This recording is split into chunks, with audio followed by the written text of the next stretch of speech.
ओम नमः शिवाय। आज मैं आपको सावन मास की भगवान शंकर जी की एक अद्भुत और एक बहुत ही सुंदर कहानी सुनाने जा रही हूँ। और अगर इसके पहले चैनल पे नए हैं तो चैनल को सब्सक्राइब कर दीजिएगा, और कहानी अगर अच्छी लग जाए तो वीडियो को लाइक कर दीजिएगा। और दोस्तों, एक बात और है, मैं हमारे चैनल पे सावन मास महात्म्य का भी कथा सुनाई जा रही है। अगर आप लोगों को सुबह शाम दोपहर में जब भी टाइम मिले तो सावन मास में अवश्य इस कथा को सुनना चाहिए। तो चलिए हम सुनते हैं भगवान शंकर की एक अद्भुत कहानी। किसी नगर में एक राजा राज्य करते थे। राजा बहुत ही धार्मिक प्रवृत्ति के थे। वह रोज भगवान शंकर की पूजा पाठ किया करते थे। उन्हें किसी भी चीज की कोई कमी नहीं थी, परंतु उनकी कोई संतान न थी। फिर भी राजा पूजा पाठ करते समय भगवान शिव से सब कुछ मांगते थे, लेकिन संतान नहीं मांगते थे। एक दिन माता पार्वती भगवान शिव से कहती हैं कि भगवान, आपने सारी प्रजा को सबको संतानें दी, लेकिन राजा को नहीं दी, ऐसा क्यों? राजा राजा को नहीं दी, ऐसा क्यों? तब भगवान शिव ने कहा कि आप चिंता मत करो, राजा के भाग में संतान सुख है और इन्हें संतान जरूर मिलेगी। कुछ समय बाद रानी गर्भवती होती है और 9 महीने बाद उनकी गर्भ से एक घर में एक सुंदर पुत्री जन्म लेती है। राजा बहुत खुश होते हैं और भगवान शिव के मंदिर जाते हैं और भगवान शिव को धन्यवाद भी देते हैं तथा निमंत्रण देते हैं कि हे प्रभु, आप भी मेरी बेटी का आशीर्वाद देने के लिए ज़रूर आइएगा। राजा की पुत्री का नामकरण के दिन सब लोग आए। भगवान शिव और माता पार्वती एक बूढ़े आदमी और औरत का वेश धारण करके आए और उन्होंने राजा की पुत्री को आशीर्वाद दिया। और फिर भगवान शंकर ने माता पार्वती से कहा, हे पार्वती, दे तो दिया है, लेकिन इसके जीवन में, इसके नसीब में लिखा है वो बदल नहीं सकता। तब माता पार्वती कहती हैं कि हे प्रभु, ऐसा इसके नसीब में क्या लिखा है? तब भगवान शिव ने कहा, हे देवी, इसके नसीब में जब पति होगा तो पुत्र नहीं होगा और जब पुत्र होगा तो पति नहीं होगा। इसके नसीब में दोनों का सुख नहीं है। इन दोनों में से किसी एक का ही सुख मिलेगा। धीरे धीरे समय बीतता गया। राजा की बेटी अब 7 साल की हो जाती है।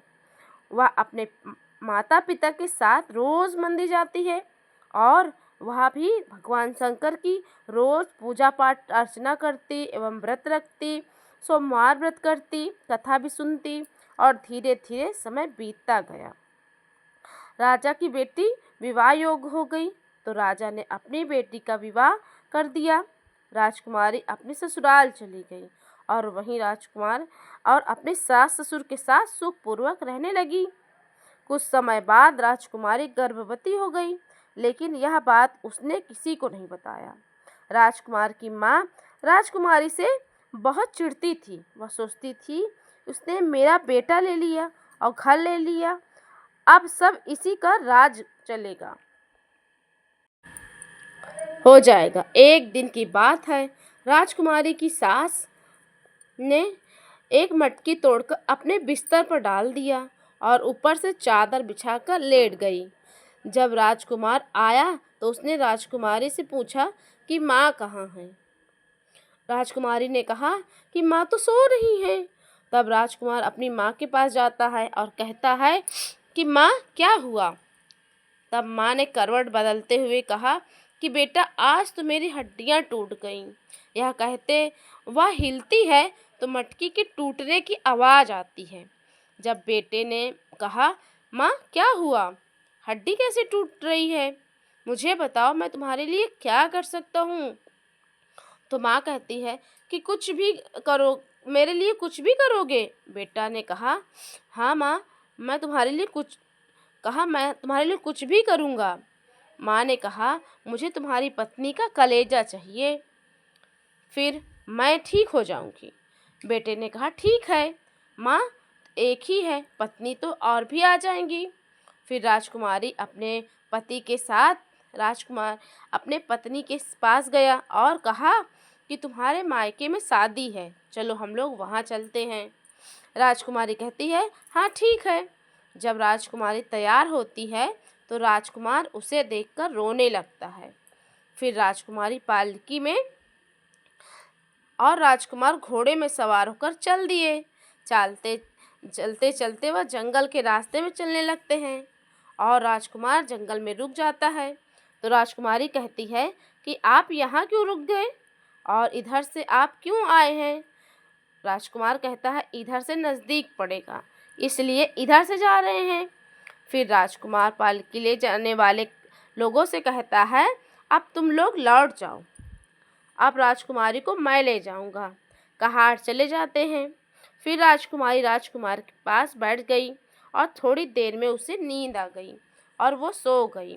राजकुमार ने सोचा क्यों ना मैं अब इसका कलेजा निकाल लूं। उन्होंने राजकुमारी का कलेजा निकाल लिया और उन्होंने राजकुमारी के पेट में बच्चा देखा तो वह बहुत आश्चर्यचकित रह गया। उन्होंने बच्चे को ले लिया और फिर राजकुमार फूट फूट कर रोने लगा। फिर राजकुमार ने राजकुमारी को वहीं गाड़ दिया और अपने बच्चे और राज को लेकर अपनी माँ के पास घर आ गया और अपनी माँ को कलेजा उसके हाथ में दे दिया। और फिर राजकुमार ने अपने बच्चे को अपनी माँ को दिया, लेकिन माँ ने बच्चे को नहीं लिया। फिर राजकुमार बच्चे को लेकर अपने ससुराल गया तो वहाँ भी उसने बच्चे को किसी ने नहीं लिया। राजकुमार बच्चे को लेकर इधर उधर भटकने लगे, लेकिन किसी ने भी उसका बच्चा नहीं लिया। फिर वह बच्चा लेकर लौटने लगे। वह सोचने लगा कि अब क्या होगा। फिर एक गूलर के पेड़ के पास बैठ गया और रोने लगा। तब गूलर रानी बोली कि क्या तुम इस बच्चे को गोद में लेकर क्यों रो रहे हो? बच्चे को गोद में लेकर रोना नहीं चाहिए। राजा ने अपनी सारी बात गूलर रानी को बता दिया। तब गूलर रानी ने कहा मेरे जो पत्ते हैं वो इसे पहना दो और जो मेरे फल है उस बच्चे को लगा दो। बच्चे को गूलर से रखकर राजकुमार लौट आया, लेकिन वह रोज बच्चे को देखने जाता था। राजकुमार ने किसी को अपने बच्चे के बारे में कुछ भी नहीं बताया। धीरे धीरे 12 वर्ष बीत गए। बच्चा अब 12 वर्ष का हो गया। वह गूलर से छूट गया। तो राजकुमार ने उसे पकड़ लिया और बोला कि तुम मेरे साथ चलो। और अपनी पत्नी के गहने लेकर वह अपने बेटे के साथ घर आ गया और अपनी माँ को सारी बात बता दी। फिर बच्चा सबसे पूछता है कि मेरी माँ कहाँ है? तो सब कहते हैं वह नहीं है, तुम्हें एक गूलरी ने जन्म दिया है। तब वह बहुत दुखी हो जाता है कि सबकी माँ है पर मेरी माँ नहीं है।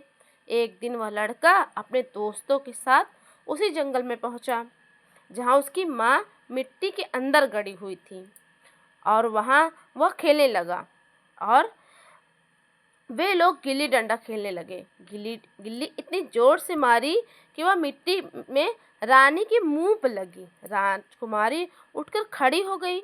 उसने उस बच्चे को देखा। वह जानती थी कि वह उसका बच्चा है, लेकिन उस बच्चे को नहीं पता था कि वह उसकी माँ है। बच्चा भागने लगा। तब वो कहती है कि बेटा मैं तुम्हारी माँ हूँ, कहाँ जा रहे हो? तब वह बच्चा कहता है कि तुम क्या मेरी माँ हो? फिर वह बेटा हाथ पकड़कर उसे अपने घर लाया। राजकुमारी ने जब राजकुमारी को देखा तो वह चौंक गया और वह सोचने लगा कि यह तो मेरी पत्नी है। तब उन्होंने बच्चे से पूछा कि तुम इन्हें कहाँ से लाए? तो वह बालक बोला मैं इन्हें जंगल से लाया हूँ। ये कौन है? तो राजा ने कहा ये तुम्हारी माँ है।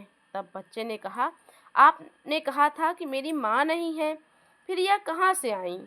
फिर राजकुमार ने अपने बेटे को सारी बातें बता दी। तब बेटा ने अपनी दादी और पिता से कहा कि आपने मेरी माँ को मारा है। दादी आपने तो मेरी माँ को मरवाया है। तो बच्चे ने अपनी माँ से कहा बेटा तुम्हारी दादी को लगता था कि मैंने इनका सारा राजपाट ले लिया है, इसलिए तुम्हारी दादी ने मुझे मरवा दिया। ठीक है माँ, अब सब ठीक हो जाएगा, लेकिन अब मैं इनके साथ नहीं रह सकता और अब आपको चुनना होगा कि अब तुम अपने बेटे के साथ रहोगे या अपने पति के साथ। रानी सोच में पड़ गई। फिर उसने अपने बेटे से कहा, बेटा इन्हें माफ़ कर दो, ये तुम्हारे पिता हैं। तब बेटा ने कहा, माँ यह माफ़ी है कि लायक नहीं है, क्योंकि मैं बिना माँ के 12 वर्ष जंगल में रहा हूँ और मुझे एक गूलर के पेड़ ने पाला। सारे बच्चों ताना मारते थे कि तुम्हारी माँ नहीं है और हम सह लेते। राजकुमार ने कहा कि मैं इसे राज छोड़ दूंगा और अपने किए का पश्चाताप करूंगा, लेकिन राजकुमारी ने कहा, नहीं, आप दोनों ही मेरे लिए बहुत ज़रूरी हैं, आप कहीं नहीं जाइएगा।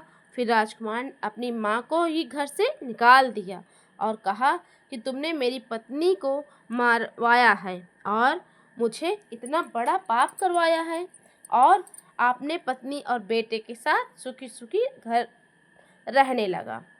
और वो तीनों मिलकर भगवान शिव की रोज पूजा करते, अर्चना करते तथा व्रत भी करते और भगवान शंकर की हर सोमवार कथा सुनते।